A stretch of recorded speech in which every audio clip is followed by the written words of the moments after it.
Ce podcast vous est présenté par Veolia.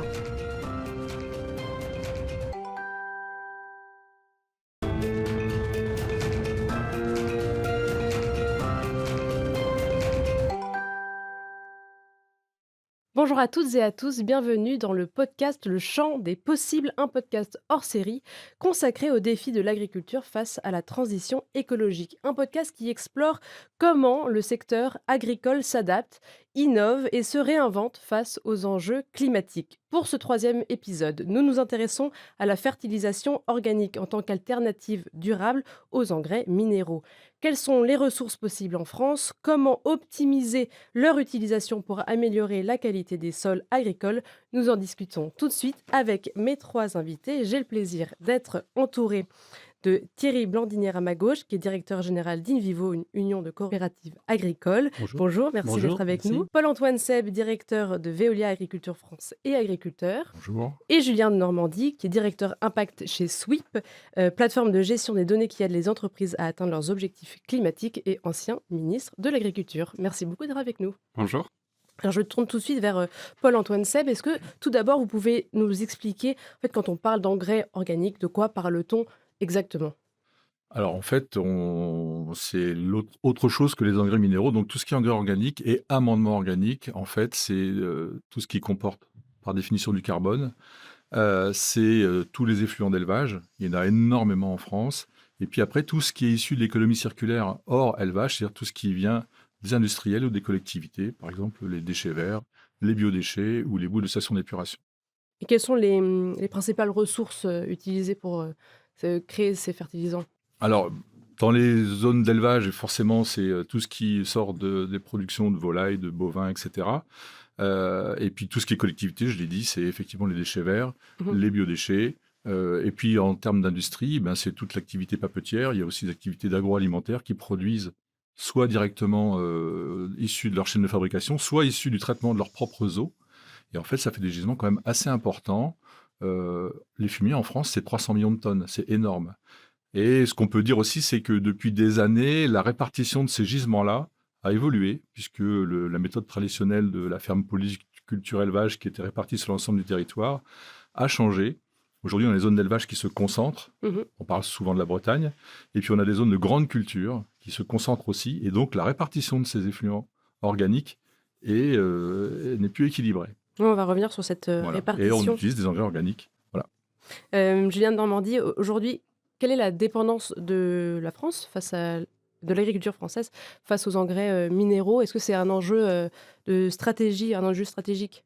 D'abord, la réponse est à l'évidence oui, dans la mesure où on l'a vu et je me souviens avoir eu à l'époque des discussions avec, Thierry Blandinière, j'étais ministre. C'est au moment de l'invasion russe en Ukraine. Cette invasion russe en Ukraine, a mis en avant la dépendance, de l'Europe, singulièrement de la France, encore plus de l'Europe que de la France, mais enfin quand même, Mhm. face, à ces engrais, minéraux. Pourquoi? Parce qu'en fait, pour faire très simple, les engrais minéraux, c'est du NPK avec beaucoup de gaz, qui est l'énergie qui permet de le transformer en, engrais, minéral. Et ce gaz venait évidemment, heu, grande partie de Russie et l'assemblage était fait en grande partie en Ukraine. Vous allez par exemple, au port d'Odessa. Au port d'Odessa, c'est un port d'exportation des engrais, Minéraux. minéraux. J'étais il y a 1 an et demi, sur le port d'Odessa et je peux témoigner à quel point, voilà, ces usines de constitution d'engrais, minéral, est important. Et donc on a vu à quel point on était dépendant. Dépendant par le gaz russe, dépendant par, l'assemblage, notamment en Ukraine, mais dépendant aussi d'un certain nombre de ces minéraux. Je pense notamment à l'Afrique, du Nord auprès de qui nous importons, ces minéraux. Donc oui, il y a cette dépendance et cette dépendance, c'est un enjeu stratégique absolument immense. Pourquoi? Parce que contrairement à beaucoup d'idées reçues, quand on parle d'engrais, je prends 2 secondes ma casquette d'ingénieur agronome. Quand on parle d'engrais, on ne parle pas d'un produit phytosanitaire, d'une pratique agricole nous permettant, de substituer, ce produit phytosanitaire par, ici du biocontrôle, ici, une, alternative, agronomique. On Mhm. parle de la nourriture de la plante. Oui. Et donc, vous avez, en fait, quand on parle d'engrais, on parle de nourrir la plante. Ceux qui vous disent, en fait, le mieux serait de se passer d'engrais, se trompent en ce sens où si vous ne nourrissez pas la plante ne va pas croître. Donc Et sans donc, engrais, rien n'est possible. alors, c'est là où il faut rentrer dans la complexité, c'est-à-dire, est-ce que sans engrais minéral, rien n'est possible? La réponse est non. Il y a les engrais organiques, ceux qu'on vient de mentionner. Il y a aussi les engrais organiques liés à ce qu'on appelle la rotation des sols. Par exemple, on sait qu'on a un enjeu incroyablement important dans notre pays, qui est de réintroduire ce qu'on appelle des légumineuses, qui ont une capacité de fixation d'azote, qui donnent de l'azote dans le sol et qui permet de réduire un certain nombre d'engrais à adjoindre ensuite à la culture. Donc c'est plus complexe, c'est une totalité, mais il serait de fausse appréciation que de se dire, bah voilà, il y a une grande poche dans laquelle on fourre tout, la chimie pour la protection des plantes et le côté minéral dans la nourriture des plantes. Non, c'est deux choses différentes. Dernier point, oui, on est dépendant. Attention, il faut rentrer dans la granulométrie et la complexité des choses. Mais dernier point, quel est l'immense défaut des engrais minéraux au-delà de sa dépendance? C'est qu'en fait, ce sont les engrais qui sont les plus émetteurs de gaz à effet de serre. C'est pour des raisons de décomposition ensuite dans le sol. En fait, lorsque vous allez adjoindre l'engrais minéral, in fine, vous aurez ce qu'on appelle du protoxyde d'azote qui va ressortir du sol. Et ce protoxyde d'azote a un énorme effet sur le gaz à effet de serre. Tant et si bien d'ailleurs, quand on dit que l'agriculture représente peu ou prou 15 à 17% des gaz à effet de serre, en fait, vous avez deux principales sources, le méthane issu de la rumination et l'engrais minéral. Thierry Blandinière, comment est-ce que les agriculteurs s'emparent de cette question au sein des coopératives que vous représentez? Est-ce qu'il y a une prise de conscience croissante de tout cela? Alors, comme l'a dit le ministre, quand il y a eu la guerre en Russie, il y avait peut-être une question de dépendance, mais tout de suite une question de prix, puisque les prix des engrais ont flambé jusqu'à 800 € la tonne, ce qui était considérable, partant de 200, 250 €. Donc ça veut dire que la maîtrise du prix et d'importation est essentielle. Donc les impacts sur le revenu de l'agriculteur et sur la capacité à produire de la ferme France sont considérables. L'Union In Vivo, nous, on achète 30% des engrais de la ferme France. Donc forcément, on a une responsabilité sur la négociation des prix. Donc c'est là on a vu tout de suite qu'il y avait une dépendance économique très forte qui pouvait avoir un impact considérable sur la ferme France et donc quelque part sur la valorisation des filières. Oui. Voilà. Et donc on s'est mobilisé à ce moment-là pour trouver des solutions alternatives. Des solutions alternatives, il y a des engrais effectivement issus de la bioéconomie. Il y a aussi une source d'engrais qu'on appelle les engrais verts à base d'hydrogène. On va y revenir peut-être avec différents projets, notamment en Espagne. Et on a commencé à s'approvisionner en Espagne auprès de certaines entreprises d'engrais plutôt verts. Et l'engrais vert qui paraît cher aujourd'hui, mais n'était pas cher à l'époque puisqu'il était à 500 € la tonne. Donc du coup, ça nous a fait réfléchir en disant, mais est-ce qu'il n'y a pas un sujet de relocaliser la production d'engrais en Europe sur les engrais du futur, c'est-à-dire des engrais verts. Donc ce n'est pas les engrais issus de la bioéconomie, c'est les engrais qui sont issus d'un modèle à base d'une énergie renouvelable, c'est-à-dire d'électricité, pour le dire, ou d'hydrogène. Et donc, quelque part, ça permet d'avoir des engrais décarbonés. Pour rebondir, quand on parle de souveraineté agricole, il n'y aura pas de souveraineté agricole sans une capacité à produire des engrais, qu'ils soient minéraux, organiques ou agronomiques, c'est-à-dire dans les cycles de rotation. Ça, c'est très important à avoir en tête et c'est probablement un mix de ces différentes solutions. Quand vous prenez le mix de ces différentes solutions, tous n'ont pas le même impact sur le sol. Oui. La rotation a le meilleur impact sur le sol. Le minéral a un mauvais impact sur le sol. L'organique a un très bon impact sur le sol. Tous n'ont pas le même impact sur le climat. Le minéral a un mauvais impact sur le climat. Tous n'ont pas la même capacité en termes de réindustrialisation. Quand Thierry dit relocalisons des productions d'engrais, y compris faits à base d'énergie liée à l'hydrogène, c'est dans ce souci de regagner en souveraineté. Parce que quand on fait face à l'invasion russe en Ukraine, on a en plus un double effet. Le premier effet, c'est on n'arrive pas à accéder à la ressource. Et donc là, on essaye de sécuriser. Et le deuxième effet, une fois qu'on a accès à la ressource, on a des zones de production qui s'arrêtent parce que derrière, les agriculteurs n'ont pas la capacité d'acheter du fait des prix qui se sont littéralement envolés. Et ça, c'est une vraie question de souveraineté. C'est un vrai sujet de souveraineté parce que quand on parle de souveraineté alimentaire, on oublie souvent, dans le maillon de la filière, les engrais. Oui. Et on parle, oui, on est souverain parce qu'on produit des céréales, plus qu'il n'en faut d'ailleurs, on en exporte On va sur pas deux. assez en On amont. va pas assez loin. Donc on oublie la case de départ, c'est-à-dire l'éléphant dans la pièce dont on parle jamais, quelque part, c'est l'engrais. En fait, et on est complètement dépendant des importations. Et Paul-Antoine Seb, il y a une étude qui a été menée avec, entre ELAB et Veolia qui s'appelle l'agriculture et transition écologique, les exploitants français face au mur climatique. Donc 800 agriculteurs interrogés. Est-ce que justement on sait la proportion d'agriculteurs qui utilisent déjà ces engrais organiques? Alors, déjà, juste sur ce sondage ELAB, juste un chiffre intéressant, 66% des agriculteurs disent que ne rien faire par rapport à ce changement climatique coûtera plus cher que d'entreprendre des choses. Mm. C'est pour ça que ce sujet, effectivement, des engrais verts, comme tu dis, le sujet de se rapproprier le patrimoine organique de la France, de mieux collecter les déchets organiques pour les restituer au sol et faire ces boucles d'économie circulaire, c'est pour ça que ça ressort bien. Effectivement, là, pour le coup, à la fois la crise Covid sur la souveraineté alimentaire et la crise en Ukraine sur le sujet des engrais et de notre dépendance ont été mises en avant. Donc aujourd'hui, il y a à peu près 30% des agriculteurs qui utilisent des produits, des composts à partir de biodéchets issus des collectivités industrielles. Et il y a à peu près 30% dans ce sondage des agriculteurs qui disent qu'ils sont prêts à le faire. Donc effectivement, pour le coup, un mal pour un bien, il y a les gens qui se disent, mais en fait, on a une ressource.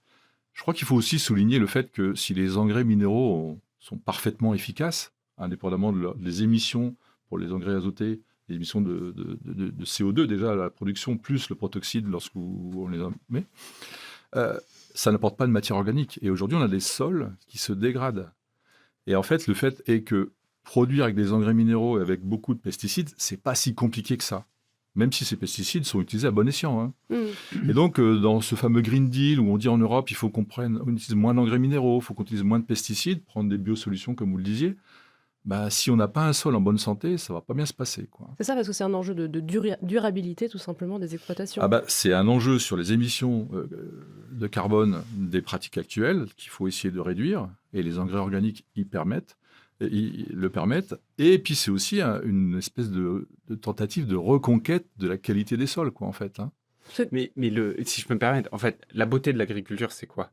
C'est qu'on transforme de la matière organique en matière organique. C'est le cycle de la vie. Photosynthèse. Voilà, c'est le cycle de la vie. Et donc, en fait, l'engrais doit apporter cette matière organique avec ces éléments minéraux associés pour permettre à la plante de tirer l'eau, l'énergie solaire, cette matière, et d'en faire une autre matière organique qui va être consommée, etc., etc. Et moi, je suis frappé. On sait aujourd'hui qu'il nous faut absolument passer de l'engrais minéral à l'engrais organique. Encore une fois, ce sera jamais tout ou rien. Oui. Mais on sait qu'il nous le faut, ne serait-ce que pour les conditions climatiques de réduction des émissions de la ferme France. On sait qu'on doit le faire. Mais la matière organique, ce qu'il faut bien avoir en tête, c'est que tout a été organisé, il y a plein de raisons à cela depuis plusieurs décennies, pour mettre sous une tension dingue la matière organique. La première des choses, vous l'avez dit tout à l'heure, fut un temps, le modèle de la ferme France, c'est ce qu'on appelait la polyculture élevage. Donc j'avais mon étable avec mes vaches, j'utilisais le fumier pour les épandre sur les champs. Souvenez-vous. Une circularité. Exactement. Aujourd'hui, il y a beaucoup moins de personnes qui disent « Tiens, ça sent pas très bon dans le champ d'à côté ». Je ne sais pas si vous l'avez remarqué. Moi, quand j'étais enfant, dans ma Normandie, il y a plein de périodes de l'année où vous aviez cette odeur, vous y étiez habitué. Mhm. Aujourd'hui, on est un peu moins habitué, en vrai. Parce qu'on a perdu ces polycultures élevage. Premier point. Deuxième point, aujourd'hui, la matière organique, elle est mise sous tension par d'autres utilisations, y compris la production d'énergie. Les méthaniseurs, par exemple, la production d'alcool, du gel alcoolique, Mhm. par exemple, et plein d'autres, qui est encore un sujet un peu différent, mais plein d'autres sujets. La matière organique, elle est sous tension. Et vous verrez, moi, je fais partie de ceux qui disent, cette matière organique, il faut absolument qu'on trouve les moyens d'accroître leur quantité. Vous avez évoqué ceux issus des lisiers, on en parlait, ceux issus des déchets des collectivités, etc. On peut parler des nouvelles formes comme celles issues des déchets d'insectes. On peut parler d'une réutilisation de ce qui sort des stations d'épuration, qui est rempli de matière organique. Parce qu'à un moment donné, vous verrez, on aura une tension et on va se poser la question de est-ce que je suis souverain en matière organique? qui sera une équation incroyablement forte, parce que le jour où on est plus souverain en matière organique, c'est en fait le pilier même de toute l'agriculture qui est mise à mal. Paul-Antoine Seb, est-ce qu'il y a une urgence climatique en termes de sol? Quel est l'état des sols français et est-ce qu'il y a des signaux d'alerte? Alors, déjà, la France, on a la chance quand même d'avoir globalement des sols de très bonne qualité. Mais ça se dégrade. Comme je disais tout à l'heure, en fait, quand on n'apporte pas de matière organique, eh ben, le taux de carbone dans les sols diminue. Et puis, les impacts de ça, c'est quoi? Eh ben, c'est des sols qui sont donc moins fertiles, donc ce qu'on appelle la capacité d'échange cationique, qui permet... C'est un rendement qui est Ah non, qui est mais moins ça élevé? permet... En fait, on amène des engrais, qu'ils soient minéraux ou organiques, pour nourrir le sol, qui nourrissent les plantes, comme le disait le ministre. Mais si vous avez des sols qui sont plus assez résilients, eh ben, ça filtre, ça va dans les nappes même d'ailleurs. Donc on a un problème de fertilité. On a un problème de capacité en rétention en eau. Moins vous avez des sols riches en matière organique, plus l'eau, et donc quand il fait sec, eh ben, ils ne tiennent pas le coup. Et donc effectivement, l'incidence pour Thierry, c'est moins de production de céréales ou d'orge, etc. Et puis l'autre sujet, c'est l'érosion. En moyenne, on perd 1,5 tonne de terre par hectare et par an par l'érosion. Donc on a vu des événements climatiques extrêmes, mais c'est une moyenne. Et donc l'INRAE suit ça. On a un indice de suivi de la qualité des sols. Tous les 10 ans, c'est suivi. Il y a un réseau national de 2200 sites qui sont suivis tous les 10 ans et on voit une dégradation. Donc il va falloir reconquérir ça parce que vous avez entièrement raison. L'enjeu de l'agriculture de demain, c'est de produire un maximum de biomasse et de faire tourner cette photosynthèse à fond pour satisfaire les besoins énergétiques et les besoins en culture pour toi. C'est important. Alors après, de quoi on parle en termes de volume par rapport aux engrais utilisés aujourd'hui sur la ferme France? Oui, c'est ça. On consomme, je crois, 6 millions de tonnes d'engrais, enfin 8 millions de tonnes d'engrais de toutes composantes. S'agissant de la bioéconomie, ça représente à peine 5%, 10%. C'est On parle de environ... ça. Ouais, c'est un peu plus que ça quand même. Si ça peut... Non, mais je n'ai pas le chiffre exact, c'est pour ça, mais c'est un peu plus que ça. 5-10%, Ouais, c'est 10%. maximum, si on pousse le curseur, on va monter à 20%, si on se projette. En tonnage, c'est quasiment moitié-moitié. En flux de NPK, c'est 10 à 20%, comme tu le soulignes. C'est ça. Donc, du coup, il y a un enjeu de rendement à l'hectare après. Donc, il y a aussi la performance, les engrais qui donnent la performance du rendement à l'hectare qui est essentiel pour le revenu de l'agriculteur, finalement. Il ne faut pas opposer les deux engrais. Et je n'oppose pas, mais je n'oppose pas du tout. Je dis c'est complémentaire, mais ça fait partie de la solution, mais ce n'est pas que la solution. C'est pour ça que on essaye de nous favoriser des investissements nouveaux en France. On a un projet qui s'appelle FertiHy, Hydrogène FertiG, qui est de relocaliser donc une usine de production d'engrais dans le nord de la France. C'est chez moi. À côté. L'idée, c'est de mettre 500 000 tonnes d'engrais dans cette usine à base d'énergie renouvelable, verte, pour être complètement décarboné à l'échelle. Et donc là, 500 000 tonnes d'engrais, on peut produire entre 3 et 4 millions de tonnes de céréales. Donc ça, c'est un enjeu considérable pour le bassin nord. Et là, à l'échelle, ça nous permettrait de décarboner plus rapidement la filière et d'aller vers un blé qui serait complètement décarboné ou de l'orge qui serait complètement décarboné, ce que souhaitent beaucoup d'industriels aujourd'hui. Quand on parle du scope 3, du fameux scope 3 de l'industrie, ça revient sur l'agriculture. Et nous, on a une pression considérable parce que 50% du bilan carbone d'un produit revient à l'agriculteur. Donc, et 50% des 50%, c'est l'engrais. Et donc, dans ce cas-là, un tel investissement, moi, que je soutiens mais pleinement, ça permet deux choses, de regagner en souveraineté, puisqu'on ne sera pas dépendant, voilà ce qu'on se disait tout à l'heure, vis-à-vis de la Russie ou de l'Ukraine. Et deuxièmement, dans la chaîne de production de l'engrais minéral, parce que c'est toujours de l'engrais minéral là dont il est question, j'ai toujours le protoxyde d'azote une fois que je vais l'utiliser en champ, mais en revanche, j'ai réduit en plus le CO2 au moment de la production. Donc ça répond à plusieurs enjeux. Donc ça répond à plusieurs enjeux. Ça ne répond pas à un autre enjeu qui est de se dire il faut absolument continuer à développer la matière organique, l'engrais organique, en sus et en complément de ce que vient de dire Thierry. Est-ce que Thierry Blandière, comment est-ce qu'on pourrait... quels seraient les freins et comment aller au-delà de ces freins pour développer cette matière organique? Disons qu'il faut étudier, cartographier la ferme France à l'échelle, regarder où on peut développer la bioéconomie dans l'économie circulaire, ça dépend des régions. Il y a des régions qui sont très céréalières, on rentre dans les rotations de culture, effectivement, avec cette agriculture régénératrice dont on parle souvent, qui n'est pas labellisée aujourd'hui, mais c'est un vrai sujet, de dire comment on rentre dans un schéma de rotation de culture avec des légumineuses, le ministre l'a dit, pour enrichir les sols, etc., pour faire de la compensation. Donc tout ça, ça peut fonctionner si on arrive à rentrer dans ce cercle vertueux. Mais pour ça, il faut embarquer les grandes cultures dans ce changement de cycle. Donc, ça veut dire qu'un agriculteur qui avait l'habitude de produire, mettons, que des céréales, il a un revenu sur 5 ans qui est plus ou moins garanti en fonction des prix. Quand on lui dit, il faut commencer à faire des solutions alternatives, changer, faire des rotations de culture, on va faire produire des légumineuses, et sur les légumineuses, il va gagner beaucoup moins d'argent que sur les céréales. Donc, il y a forcément une résistance. Et donc, il y a une résistance par rapport aux revenus. C'est comment. Et pourtant, quelque part, in fine, au bout de 5 ans, avec ces rotations de culture, finalement, il s'y retrouve parce que le rendement augmente et puis il a un patrimoine qui est mieux valorisé parce que son sol est de meilleure qualité. Donc, comment on explique à l'agriculteur qu'il faut s'engager et comment on le soutient dans l'engagement de ces grandes transitions d'un point de vue financier aussi. C'est ça l'enjeu. Exactement. Enfin, c'est la beauté de la. En gros, vous allez avoir. Vous prenez un pâturage, par exemple. Vous allez avoir des graminées, des légumineuses dedans. En gros, vous en allez avoir certaines qui vont pomper le sol et d'autres qui vont nourrir le sol. Ça qui est incroyable. Et donc, à l'échelle de ce que je viens de dire d'une pâture, vous pouvez faire exactement la même chose à l'échelle de votre exploitation agricole. Le deuxième point, qui n'est pas forcément très politiquement correct, mais moi que j'assume pleinement, qu'est-ce qui conduit à une diminution de matière organique aussi dans notre pays? C'est la décapitalisation du cheptel. Quand vous entendez toutes les personnes, certaines, qui tapent sans cesse sur l'élevage, qu'est-ce qu'apporte l'élevage à notre pays? C'est la qualité des sols, des prairies permanentes, et c'est l'accès à cette matière organique. Fut un temps, encore une fois, le modèle de la polyculture élevage. Et d'ailleurs, on a une part de responsabilité, nous, décideurs, au niveau européen et au niveau national, parce que s'il y a un grief que je fais volontiers à la PAC, étant vraiment en soutien de la politique agricole commune, s'il y a un grief, c'est qu'on a conduit, avec cette politique agricole commune, à réduire le nombre de fermes polyculture élevage. C'est un fait. Bon. Et donc, tout ce qui conduit à continuer encore et encore à décapitaliser les cheptels a une autre conséquence, c'est qu'on réduit notre accès à la matière organique.